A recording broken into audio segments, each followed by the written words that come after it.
శత్రువును ఢీకొట్టాలంటే కావాల్సింది ఆవేశం కాదు, ఆలోచన. ఆచరించే సమయంలో ఆచరిస్తే వచ్చే లాభాలు అలాగే మంచి ఫలితాలు ఉంటాయి.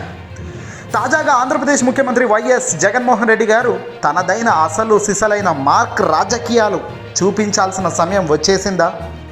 ఎస్, అవుననే అంటున్నారు అంతా కూడా. ముందుగా ఆంధ్రప్రదేశ్ సీఎం జగన్మోహన్ రెడ్డి గారు అంటే ఓ మనిషి కాదు, ఆయన ఓ పెద్ద బ్రాండ్ అనేది ఈ పాటికి అందరికీ అర్థమై ఉంటుంది. తనదైన రాజకీయ చక్రవర్తిగా, రాజకీయ వ్యూహాల్లో ఒక సిద్ధహస్తుడిగా ముద్రనైతే వేసుకున్నారు ప్రజానికంలో.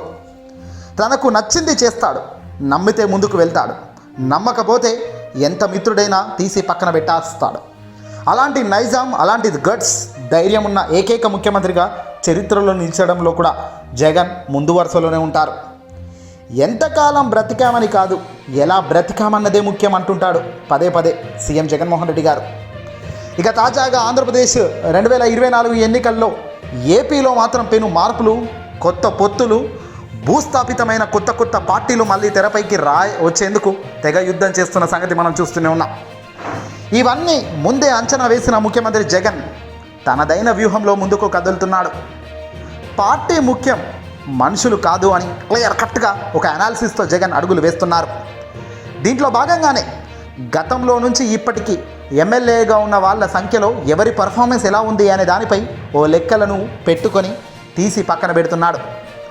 నమ్మిన వ్యక్తికి సీట్ ఇవ్వడం కాదు, సర్వేలో పర్ఫార్మెన్స్ను బట్టే జగన్ డిసిషన్ తీసుకుంటూ రాజకీయాల్లో తనదైన మార్క్ రాజకీయం ఏంటో అందరికీ అర్థమయ్యేలా చూపిస్తూ ముందుకెళ్తున్నాడు.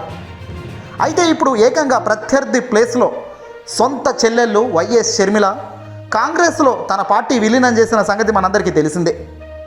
ఇప్పుడు తాను కాంగ్రెస్తో జత కట్టి ఆంధ్రప్రదేశ్కి వెళ్ళమంటే ఆంధ్రప్రదేశ్కి వస్తా, అండమాన్కి వెళ్ళమంటే అండమాన్కి వస్తానంటూ సంచలన ప్రకటనలు కూడా ఇటీవల చేసింది షర్మిల గారు. క్లియర్ కట్గా కాంగ్రెస్ ఏపీ వ్యాప్తంగా రాణించేందుకు అడుగులు వేస్తుంది అనేది క్లియర్గా అర్థమవుతుంది. అయితే దీన్ని తిప్పికొట్టడంలో ముఖ్యమంత్రిగా ఉన్న జగన్ ఇప్పుడు ఎలాంటి అడుగులు వేస్తారన్నదే అందరి ముందున్న పెద్ద టాస్క్. అయితే జగన్ కాంగ్రెస్ అధిష్టానంను తిప్పికొట్టడంలో దేశ ప్రధాని నరేంద్ర మోదీ బీజేపీని రంగంలోకి దింపే ప్రయత్నం చేస్తున్నట్టు తెలుస్తుంది.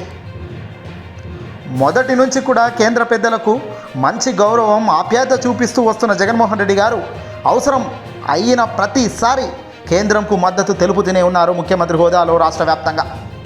ఇప్పుడు అందరూ ఏకముఖంగా జగన్పై దాడి చేసే పరిస్థితి నడుమ కాంగ్రెస్ అధిష్టానంకు చెక్ పెట్టే ధీటైన సమాధానం ఇచ్చేందుకు జగన్ కేంద్ర పెద్దలతో అడుగులు వేయబోతున్నట్టుగా తెలుస్తోంది. కేంద్రంతో కలిసి కాంగ్రెస్ను ఇరుకున పెట్టే స్కెచ్ జగన్ దగ్గర సిద్ధంగా ఉందట.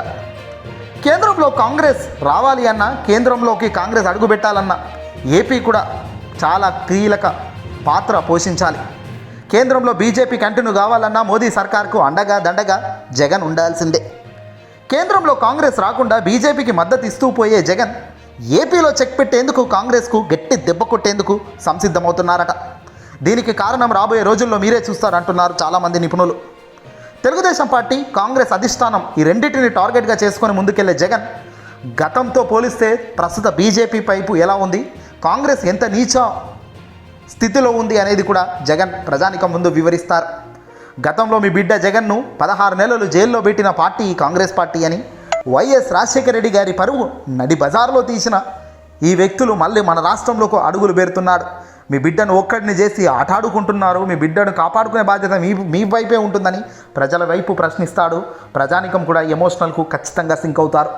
జగన్ చెప్పే మాటల్లోనే ఆ బలం ఉంటుంది. ఏదేమైనా షర్మిల చారిత్రాత్మక తప్పిదంలో ఒక పెద్ద మూల్యమే ఇది అని చెప్పాలి. కాంగ్రెస్లోకి వెళ్ళడమేంది, ఒకప్పుడు కాంగ్రెస్కు వైఎస్ రాజశేఖర రెడ్డి గారి విగ్రహం పక్కన నిలబడి తిట్టిన షర్మిల మళ్ళీ అదే కాంగ్రెస్ పార్టీలోకి వెళ్ళి మా నాన్న డ్రీమ్ గురించి మాట్లాడుతూ, మా నాన్న కళ గురించి మాట్లాడుతూ ఉంటే నిజంగా బాధ కలుగుతోంది. ఏదేమైనా రాజకీయాల్లో ఇవన్నీ సర్వసాధారణమయ్యే. తెలుగుదేశం పార్టీని, కాంగ్రెస్ను భూస్థాపితం చేస్తడంలో జగన్ మరో అడుగు ఈసారి గట్టిగా తీసుకోబోతున్నట్టుగా తెలుస్తోంది. మీరేమంటారో, మీ అభిప్రాయం ఏంటో కామెంట్లో తెలపండి.